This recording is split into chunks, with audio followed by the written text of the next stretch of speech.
Hello, everyone. Welcome to another episode of the Gooners podcast. I am as surprised as you that we are being this regular and putting out content. Uh, but yes, we are here to talk about the review for the Crystal Palace game that we had. With me today, I have our usual Arun back with us. Hi, Arun. Hello. And Ellen. Hi, Ellen. Hi, Picasso. And we had Nishal earlier with us for the instant reaction for the last game. So we have him now to talk with us for this game as a review, proper review. Hi, Nishal, welcome. Yeah, thanks, Vijay. So before we start the usual stuff, or else Arun will kill me, please do like, share, subscribe, on comment and press the bell icon. We are growing. We are trying to do better content. And if you want to be part of this conversation, you can always reach out to us in social media platforms and or comment in. We'll get in touch and we'll get you to talk with us about this game, right? So let's start with this game's review. I'll start with you, Ellen.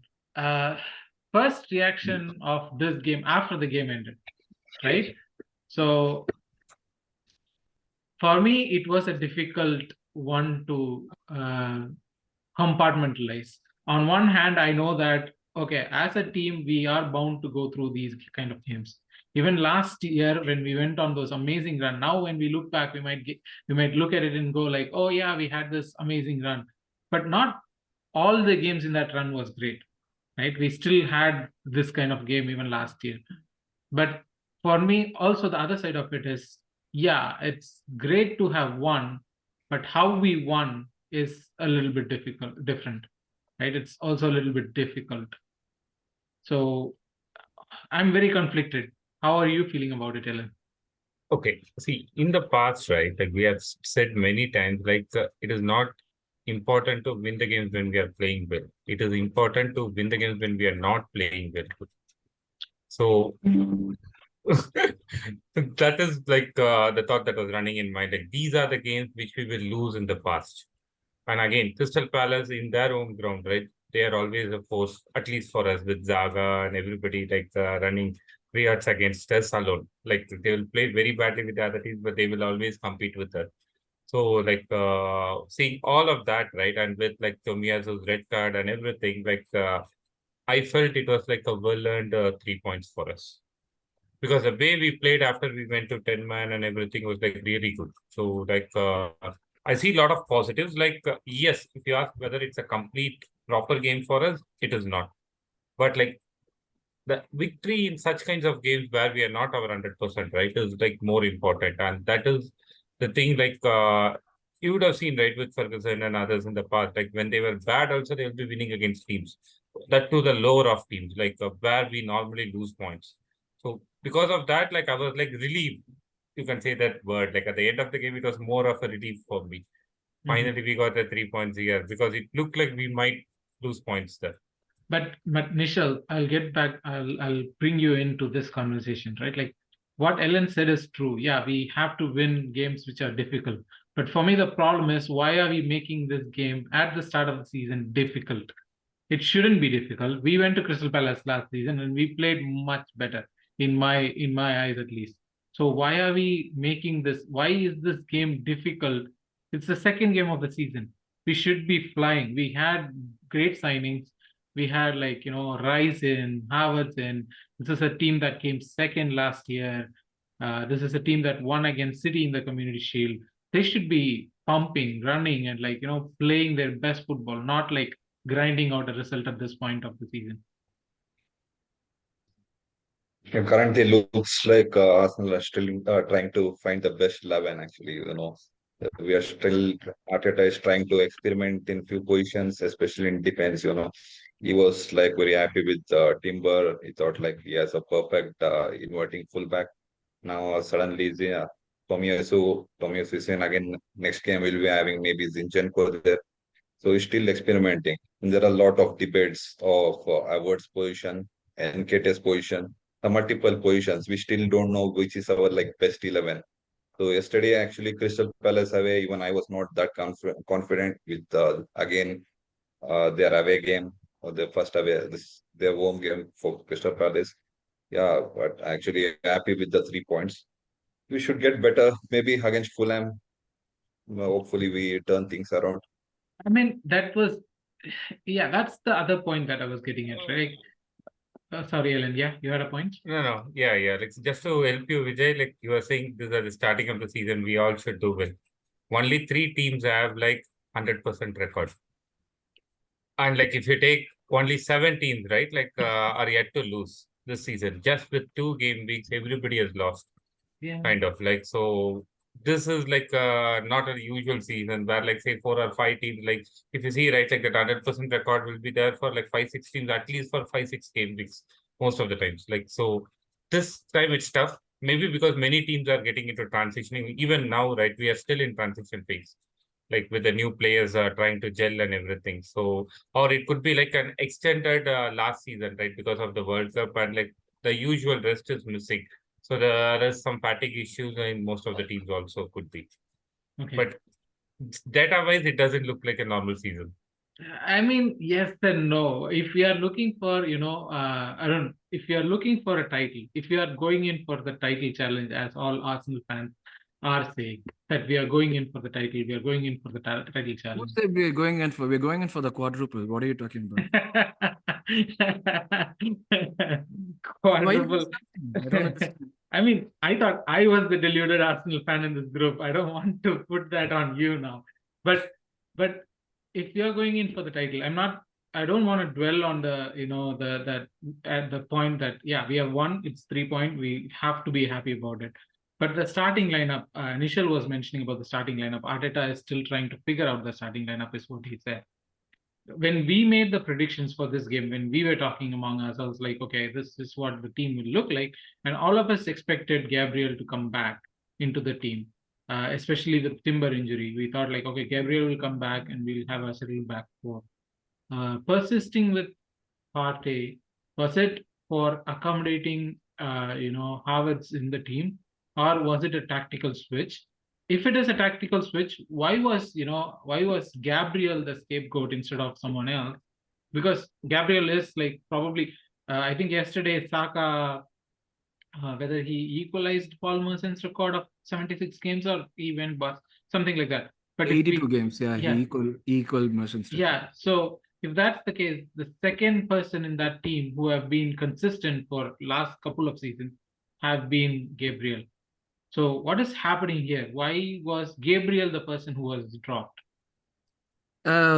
It's a combination of both, is what I would say. Havertz has been brought in by this manager, like it's his own signing, so there will be questions asked if he doesn't play, or like if he doesn't get to gel with the team and start playing, as well as the manager promised or thought he was going to play.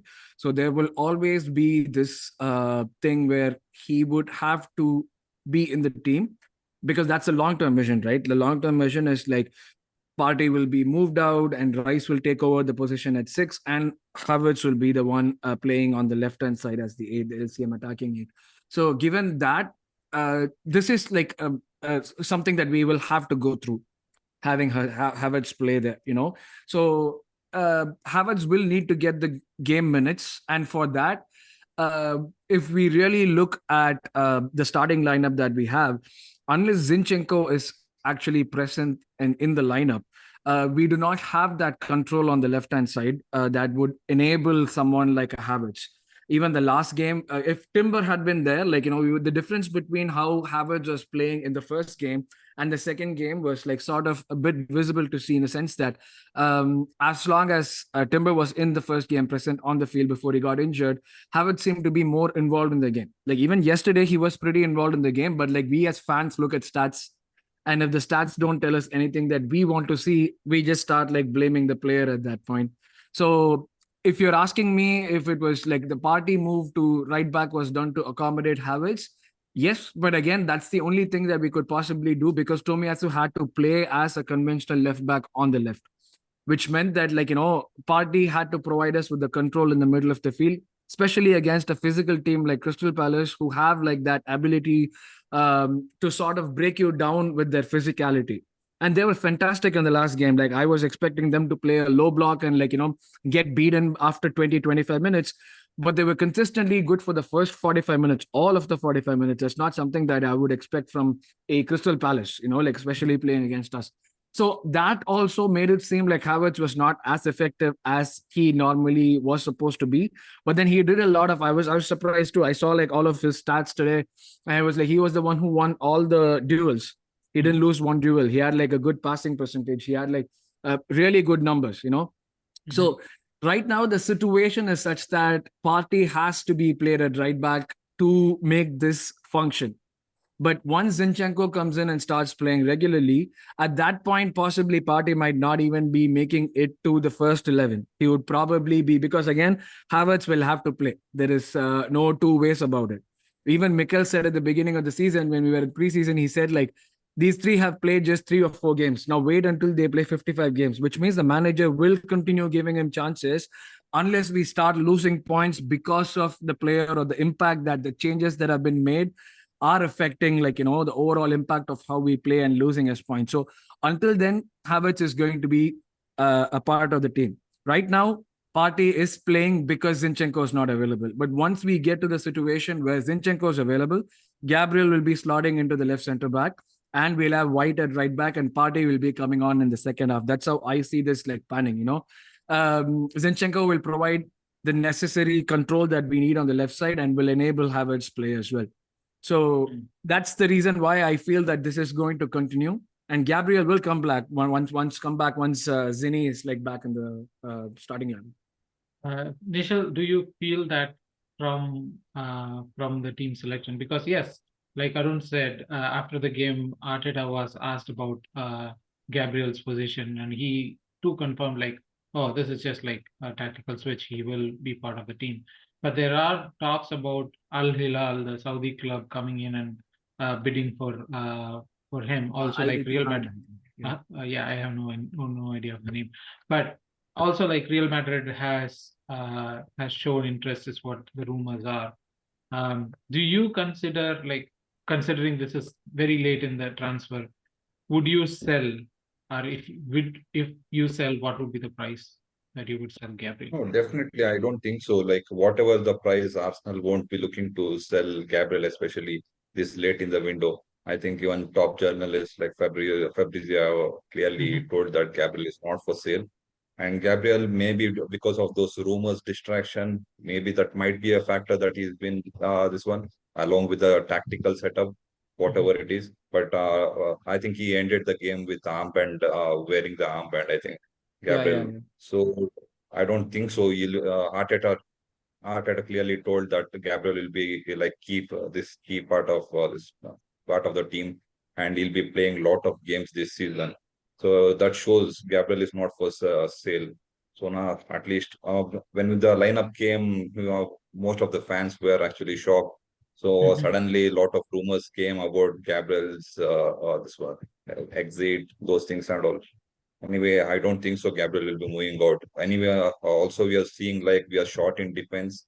I feel after Timber's injury, we need one more defender, just like Timbers, someone who can play center back and full back role, at least on loan, probably. With us playing in Champions League, we will be short there in defense. We cannot sell any more defenders now.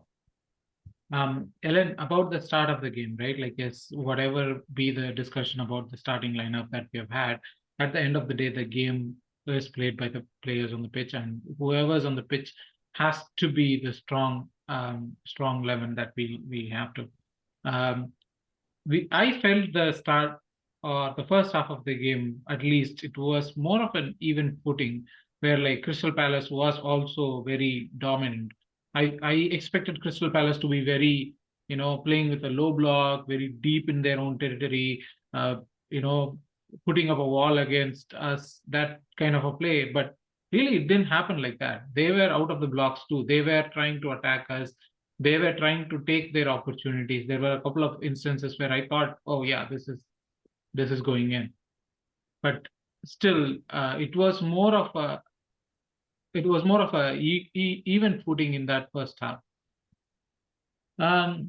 So my question is like, how much of it is the squad? How much of it is the players, or how much of it is the switch in strategy, or the playing style, whatever we call it?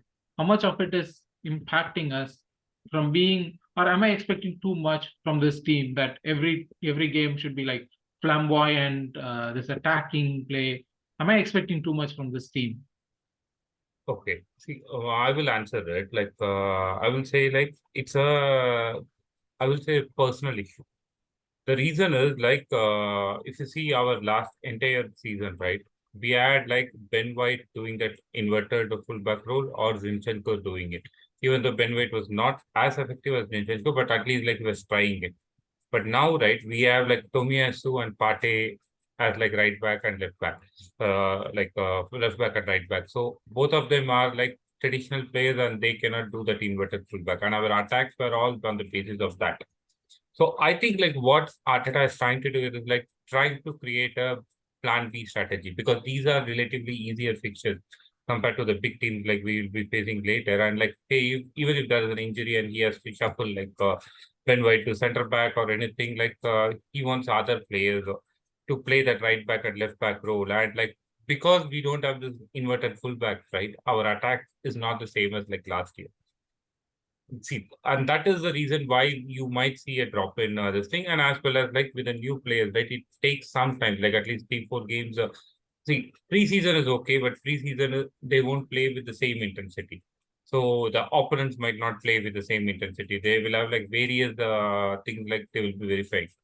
So once 1 or 2 months into the team, right, like you will see them completely gelling, like with the trainings and as well as on the game time. So after that, like you'll get that flamboyance again back. That is what I was feeling. And if you remember, right, at the beginning of like the season when we are doing that season preview, I said the first few months we might struggle because of these kind of strategic issue, or like players adaptability issue, and that is what exactly we are seeing. So that being said, I was really surprised in that first half how well Nketiah played. See, Nketiah, normally we see them as like a striker who will be at the correct position and who will score goals. But he did Jesus' role perfectly. Unfortunately, he did it to that certain extent that like how Jesus misses, he also missed. He also did Missed the it. Jesus role of missing an open goal. Yeah, that was the worst part. But other than that, right, like he did that role really well. But talking about Nketiah though, right? Like, yes, he did the role perfectly. He has done this, his whole, as a striker, his whole trade for me has been he would score the goals. That has been his trademark, right? Like everything else aside, we might have a lot of concerns about Nketiah, but he scores goals. But off late, I've been thinking about this, right? When Nketiah plays, is our it's our offensive unit, like across the board, is it suffering a little bit? Like, are we not as effective as an offensive unit? Nishal, I'll ask you this. Are you thinking that, like, at least I am thinking that way now. Like, we are not as effective as an attacking unit with Nketiah. And it's not nothing to do with Nketiah, but like the style of player he is. Even though he does a lot more, for me, it feels like that is somehow impacting the other players from becoming as effective as they can be. Even I am not of a big fan of Eddie. Actually, he has been around for some time, and the problem with Eddie is like it doesn't bring usually the wingers into play. You want when Gabriel Jesus is there, you see Martinelli and Saka involved more. So Eddie doesn't do that actually. His link up play is slightly improving. I am quite impressed actually with his last two games against Forest and even yesterday against Palace. So, but last season, whenever ID Yeah, there came was a in stat, for, right? Like last season too, that like his passes to Saka and Martinelli were lesser yeah, than his right. passes to the midfielder, or something like that. Yeah, yeah. Yeah, it's no coincidence actually. Like when Eddie came in, Martinelli's goal completely dried up there. So Martinelli wants to be involved. He wants to be like when Jesus is there, or even Trossard is there. You can see them interchanging in wing and number 9 position. But Eddie doesn't go to the left hand side. He will he will stay at the center, and he expects everything to be like you need to feed him. So that is the problem with Eddie. Other than that, he's like physically very strong and actually, and he can hold the ball well, and he tries to link up well. He'll sometimes come into the midfield and get the ball. All those things are fine, but you need to bring the Odegaard, likes of Odegaard, Saka, and Martinelli into the game. That's our actually when we have the scoring chance. So Eddie, he might even Trossard can be more effective than Eddie, but for some reason, I think Arteta, whatever he sees in training with Eddie, I think he'll continue to stick with Eddie there. So I think he'll be for next game also. But There are some players in football, no matter what they do, like we will have like a preconceived opinion about them. And no matter what they do, even if they score a hat trick, they'll never get their dues. Just wanted to say that. That's it. But okay, so let me ask you this, right? Like, okay, apart from the miss and everything, Eddie did win the penalty. So let's go to the penalty. We know that Saka is our penalty taker, but to our surprise, even Arteta mentioned he was surprised by the decision on pitch. So it was not a planned decision that Odegaard took the penalty.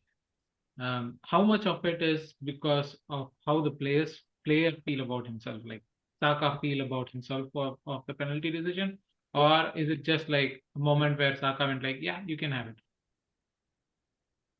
You asking me? Yes, I am asking you. I think it was just like something that was taken like on the pitch. Johnston's face right after like he saw Odegaard taking the penalty was like very different. He was expecting like Saka to be the one taking the penalty. He was looking at the bench and Yeah, he was trying looking to at the see bench. Because like we've never had Odegaard be the penalty taker in any situation that we've played in so far. Like ideally you would expect like if Saka's not there, Jesus would be taking the penalties, or like that's what we've had done so far. And given that like that changed, it sort of unsettled the opposition. Could be also because of like the fact that Saka wasn't as confident as you would want a penalty taker to be, like at that point, given that he had missed a few. So Odegaard is the captain, like the captain's voice is what stands on the pitch. That's what decides what's happening on the pitch. The manager can do all he wants, but the captain need not follow the orders and do what he wants. But I don't think that was the situation here. Probably they discussed it and they decided that this would be like a good thing to do in terms of like easing the pressure of Saka, unsettling the opposition, and possibly like having a situation where because again you have to also think about the backlash that Saka would have received had he missed that penalty, because that goal was the difference between the two teams at the end of 90 minutes. And if we had missed that with 0-0 and being down to 10 men, the game would, in my opinion, have gone in favor of Crystal Palace. That one goal made those players like fight for their lives to like save the game and save the lead. So this, keeping all this in mind, I think like that's what they wouldn't have thought about 1-0 or like 10 men and all that at that point. But like the importance of that goal, given how difficult the game was until then, probably made them take that decision, which could like confidence is a funny thing, right? So like you have the confidence, everything goes your way. You don't have the confidence, even you miss like shots from 6 yards, even the easiest of shots. Not that Saka is missing anything, but when it comes to pens, he's not at the right level of confidence that you want him to be, to do something important in a game like this. So I believe that's the reason why they probably changed it. The manager wasn't aware of it, right? So we know that, sure. Before I get to the worst refereeing decision of all time, I want to ask about the other refereeing. I'm just kidding, but like I want to ask about the other refereeing decision, right? Like Crystal Palace fans were claiming that fall from Eze, was it, in our penalty box as a penalty shout, and I could see a little bit of that case could be made. Partey was trying to take his leg off, like he was a little bit guilty, but I also felt that it was a little bit exaggerated. Like if it went to VAR, it would have been overturned if the on-field referee would have given a. But You know, the thing was that SA had already committed to falling. Mhm. So it made it seem like Partey had done something because Partey was trying to get out of the tackle. He was moving his leg away. And since SA already committed to, like, falling and trying, I wouldn't say simulation or trying to get a penalty, but since he did that, it seemed like Partey had actually made a mistake, and, like, that's what caused the fall. And again, like, Partey did something that could have landed him actually in trouble by, like, pointing to the referee and asking him to card the player for Yeah. simulation.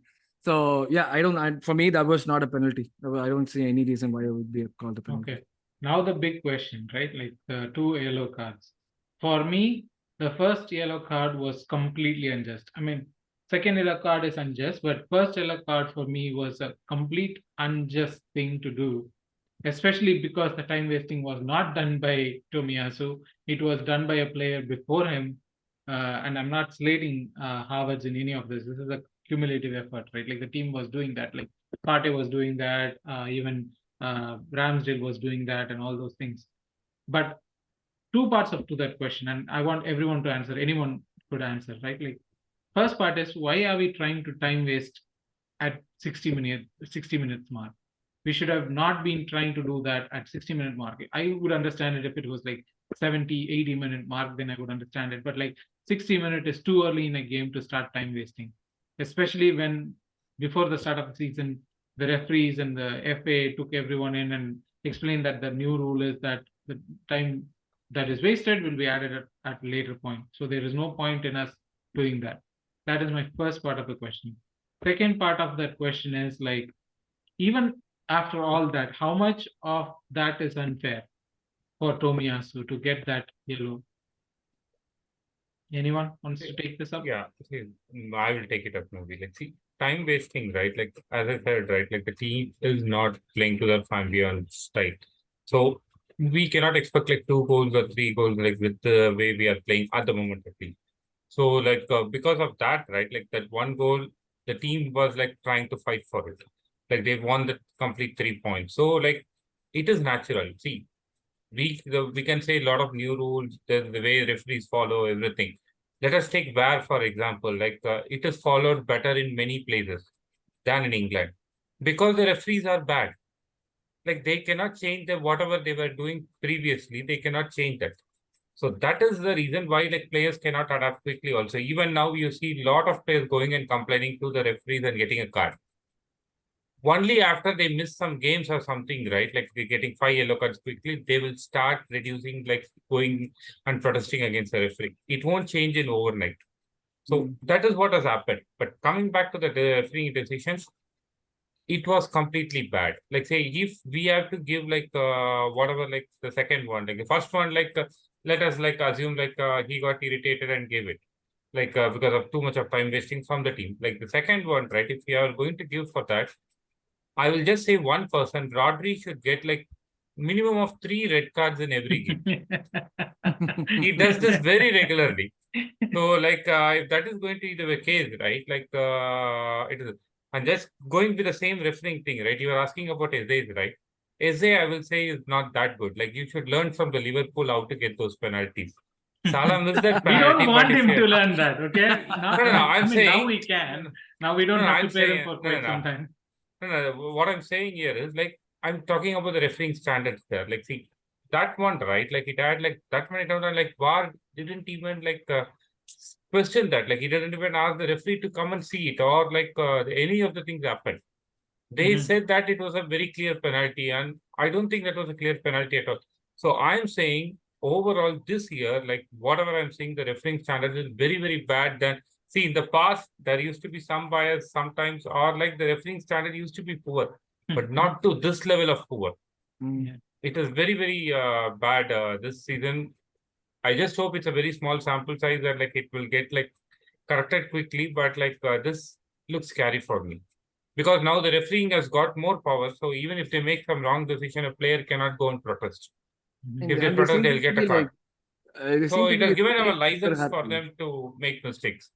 That's the Complete thing. license now. Like, Yeah, Arun, go ahead. They seem to be like really trigger happy to, like, give these cards for the smallest of fouls, which makes no sense to me. Like, you're not helping the game in any way, and it just seems like it's another effort by the FA to mask their incompetence, like the referees incompetence, like giving them sort of like more power. It's another weekend, and how many cards did we have? I think all of Saturday's games had a red card. Yep. Like, Yes. it makes no sense to me. Like, how can there be so many cards for these fouls? It should not be happening. I think we'll be ending up with like probably 30 to 40 red cards at the end of the season. That's what it seems like for the entire season. That shouldn't be happening. Like, there should not be like, again, and you cannot, like Ellen said, you cannot protest against the referee. You cannot like say that some player was simulating and the manager gets a card if they protest. Like, so they are not going to do their job. But then if someone says they're not going to do their job, they're not doing their job, that person gets admonished. I don't really understand what the entire like the setup is. It really makes, like, McAllister's red card was like resigned it today. But Yeah, imagine, but like, what if is the it's, whole point?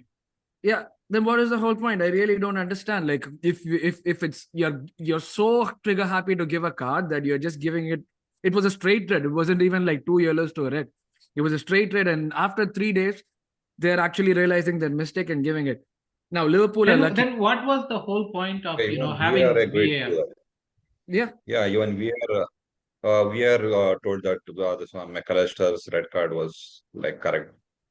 Then It's what is like the whole shocking point of they having VAR? Like, if you are, after the game, you are looking at it going like, oh, this is not right. Then why is that not done during the game?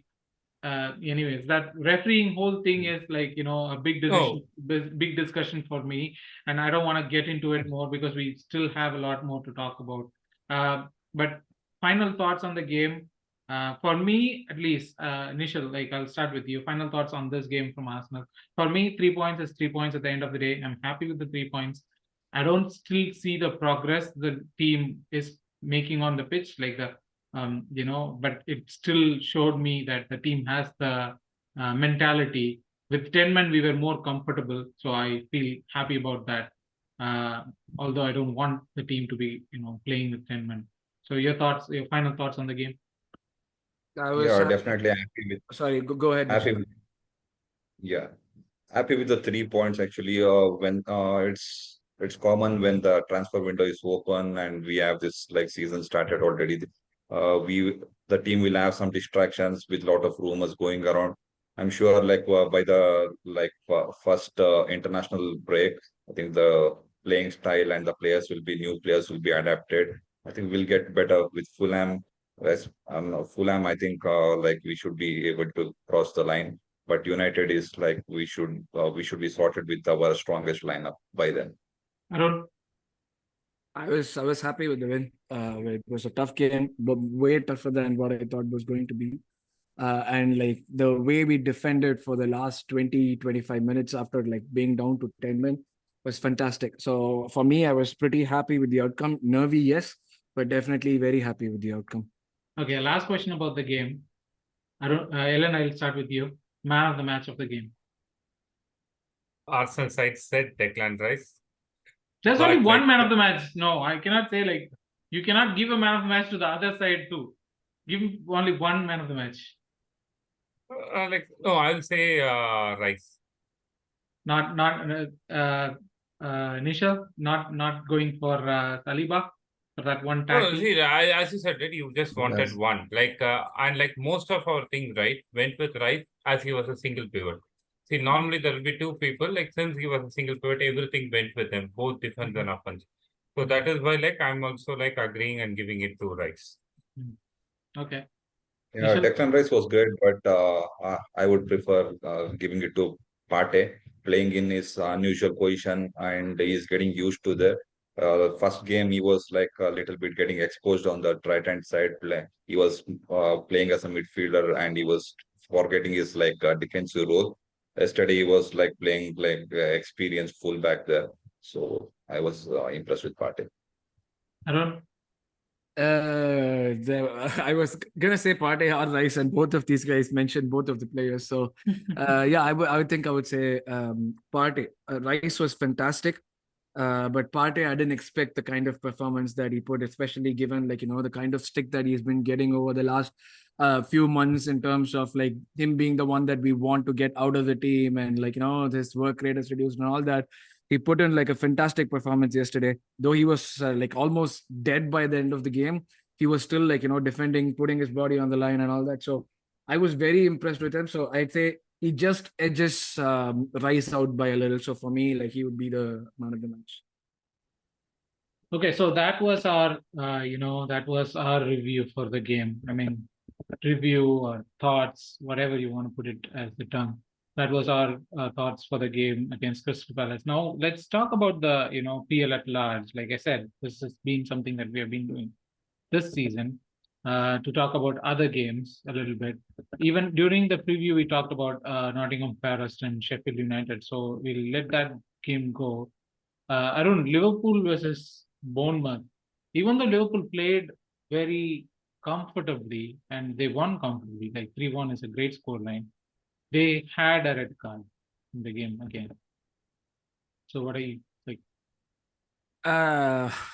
It was like one of those games where they sort of made it difficult. They dug a hole for themselves and then they came out of the hole all by themselves without like, any help or mistake from the opposition. I was thinking it would be more of a comfortable win. Bournemouth were actually good in the beginning stages of the game. Like they were But exposing. that goal from what's his name? What's his name? Why am I drawing blank? The goal From Bournemouth or from Liverpool. Luis Diaz? Luis Diaz, yes. Yeah. It was a really good goal. It was like I said, it was like I thought they would be like, initially Bournemouth were giving them a little bit of scare in terms of how they were exploiting the middle and like, exposing their like lack of a number 6. And I thought it would get even worse after the red card, but like Liverpool, like, stepped up and they went another level up. Like that's normally what you would tend to expect from Klopp's teams, the high intensity football that they play, like not changing it for any situation. I think they realized that Bournemouth, like, as much as they have a new manager and like there a lot of people do want them to succeed, they are still like, the gulf in quality between the two teams is still like really high, even with 10 minutes. So they played like a typical Klopp team. I wasn't like once they scored the second goal, I thought like they would be winning it like 5-1 or something. Like that's how like in spite of that pen and the one that Salah missed and then they scored. I actually thought they would win 5-1, but like 3-1 is not a bad result. They played pretty well. I didn't see anything wrong, and like we discussed, the red card has also been rescinded. So yeah, good game, good result for them for sure. Yeah. Ellen, Brighton and Wolves. I know you are a very big Leeds fan, but of late I have been becoming a fan of Brighton slowly. They are my second favorite team in the league. They're looking great. They are one of those 3 teams that you mentioned who still has that like total win 100% record. Yeah. And they scored like 4 goals in both their games. They're looking like a team that is on a mission. Is this a sign of a team that is going to be there and about, the top half of the table? Or is this just, a sign of form right now? 2 things, like definitely they'll be in the top half of the table. And like scoring 4 goals, right? You have to see the opponent too. They played against Luton and they played against Wolves. 2 teams which we were saying that they might get relegated. Like it was like relegation team. That next game is also, I think, is like West Ham United, which also they should do well. Maybe not the 4 goals, but I expect them to win. I wouldn't write their team off and they are scoring goals for fun. I wouldn't be surprised if they score 4 against West Ham. Oh, West Ham, like as I said, right? Like, see, definitely they will win that also by scoring goals. Like, see, they are a team who's good to watch everything. Like, as Vijay knows, like, I like Leeds a lot. Like, not the current Leeds, the Leeds under the Leeds of Bielsa. under the Bielsa. So, like, Brighton is again like I think like they are slowly becoming my second favorite team in the league now. Everyone seems to be saying the same answer. Like, and there has been talks that De Zerbi would be the person who would be replacing eventually when Pep Guardiola leaves. That's my next thing. I'm just hoping that like none of these big clubs with a lot of money go for someone like a De Zerbi. That guy is like a nutcase in terms of how he like envisions football and how he wants his teams to play football. And when you give him all the resources from like a club like a City or a Chelsea or even like a Liverpool or United, it's going to be like a totally different situation. I was praying that Chelsea wouldn't go for him, and thank God they didn't. As long as they have Ted Bowley, should be happy about it.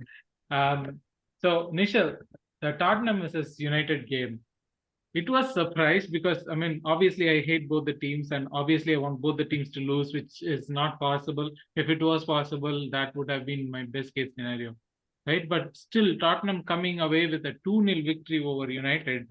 I mean, at the start of the season, everyone were talking about how good United are going to be.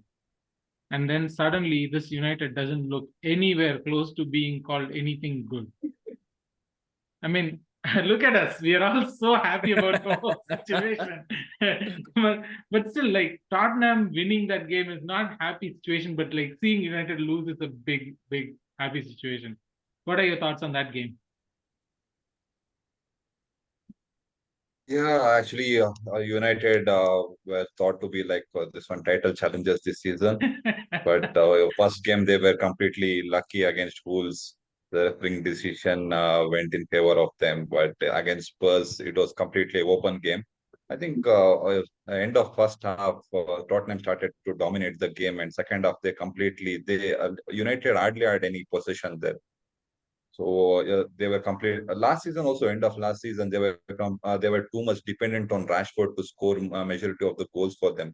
They even now they don't have any like proper like trusted goal scorer apart from Rashford. If Rashford gets injured, I don't see like where they will get this one uh, Yeah. goals for this one goals for United. Anthony is like every game, even United fans, they have started to realize that he is completely waste now. And even just because he's English player, media doesn't show this one shows Sancho stats. Where is It's Sancho too actually? Is he injured? Oh No, my no, God, he's he in was no, bench. so he, bad He's when he on he came bench. came from on in that game against Tottenham. Oh my yeah, God. he came on. But And United cannot play with the Bruno and Mount as number 8. And Casemiro, whatever they hype there, is completely is not Casemiro who played for Real Madrid. He has a lot of mistakes in him, and I mean, for me, I Yeah, he hated him lacks. even at Real Madrid. So, I mean, I never rated him as highly as a lot of other players, as a lot of other people did. So, yeah, No, this he's season such a I feel rash player. Casemiro. Even yeah, Yeah, Casemiro will struggle a lot because he lacks space and like he doesn't have support also. Like it used to be Fred and others along with him. Now it is like Mount who is exactly. going to be in attack and And not in defense. And like because of that, like they are going to struggle a lot. hmm. But on the other side, though, Tottenham, do you see this as their chance to, show that they have some idea what football is, how to play it? Is there a sense of okay, this is what Tottenham is going to do? so far, it's too early to say anything. There's like, how many times have you seen a Tottenham team in the recent past trying to play out of the back? You know, that's it's something totally new. It's Yeah. something totally new that they're trying for them. It's too early. They'll have like a lot of ups and downs this season. They'll probably win a few games. They'll also like be really, really bad in a few games. But it's going to be like I think we predicted them to finish 7th or 8th at the beginning of the season. I think they'll still be around 6, 7, 8, those positions. That's not going to change unless one of the other big teams has a really, really, really bad season, like someone like United or the Chelsea. I really don't see anything happening, but this would be like those are just wishes, yeah. But this would be like this would be like a very interesting season, I feel, for Tottenham. And if they manage to stay with this manager and because Bissouma was a prospect. They got Bissouma, and Conte felt a defensive manager like Conte felt that he was not good enough. Now, yesterday's game, Madison and not yesterday, sorry, the Tottenham United game, Madison and Bissouma were running the show in the middle of the park. I've never seen Bissouma play that well. So this manager has some ideas that seem to be like aligned with how football as a game is progressing to the next level. So in that front, I think it's good signs for them, but they're not going to be too big of a threat. That's what I still feel, because like things do not, like Ellen said, things don't happen overnight. You need to have that time and like give the minutes to the players to gel and like play together. and that's going to take them the entire season. Next season, if they still continue, they manage to get into Europe and they get a better striker and kick Richarlison out of the club, then good things might probably happen. As long as Dan Levy is there, I'm pretty sure they're going to be shit, and I'm happy I would say about as them long being as shit. Richarlison is there, they're not going to score goals. Ellen, Right. the other big game of the season of this week was City versus Newcastle. Although the scoreline looks like it was a close contest with 1-0 and stuff like that. For me, I felt the game was outplayed by City. They had possession, they had control, they could have done anything that they wanted. Newcastle were not in the game for me. Do you feel that? If you see this game in the past, right, Newcastle used to concede a lot. Or like it will be like this thing. This time, right, they were planned or prepared to not to concede more. That was their objective. And like they were trying for a 0-0 draw. That's what I felt. And so that is why they played in that stage. So ideally, it looked like City was good. But if you see City's performance this season, right, they are actually struggling. That was the fact. Like, say, without KDB, Haaland's output is close to zero. And like they are actually struggling. And like even that game, I thought right, Foden had a fantastic game. I thought like he was Foden is stepping like, up so much about like yeah, more they are now surviving only because of him. Bernardo Silva, I don't see him doing the same kind of thing. And like they have to play Alvarez like out of the thing. Like one good thing for the City now is like their next set of fixtures are good. So even with this, right, they should easily like get into and like after some time, right, like they'll be like playing with all the players properly. But now they are bad. And like Newcastle, as I said, they also came with a defensive mindset, like unlike the previous years. So like that's why you were able to see that. But even that, like for all the Cities thing, right, in past, right, if you had seen such a game, they would have won 3-0, 4-0, or like 4-1 kind of thing. It was just a 1-0 win. I mean, Newcastle is not the old Newcastle, so I see that. But the big game of the week for me, apart from United and Tottenham, was West Ham's win over Chelsea, especially with West Ham being 10 men down and still winning 3-1. How bad is Chelsea, Arun? How bad are they right now? I mean, they were Before bad last season. Arun, before you start, I want like one headline for Picasso. See, if Declan Rice had conceded that penalty, which Casido conceded, right, like for the third goal, the headlines would have been like 105 million person like conceded a penalty. So you can put such an headline for this game, and you can flop start your Casido, big money flop Casido or something like that. But yeah. Arun, No, for me, like I wasn't really expecting too much from Chelsea, though the pressure of all these big signings means that they are going to be continuously scrutinized all season. Like people are going to look at each and every action that they make. There were some positives. They have like the miss from Mukialo Mudryk. Is that what you're counting as a positive? No, the way in which they played overall was like there seemed to be a little bit more cohesion than what I thought they would have, given that they have like almost 11 new players in their team in the starting 11. But that West Ham team should not be winning 3-1 with 10 men. That team should not be winning 3-1. They lost their most important player. They have not made any signings. They did not make any signings till that game. Arun, like you might be surprised. This West Ham team might do really well this season. The reason for that is like they've got pot close.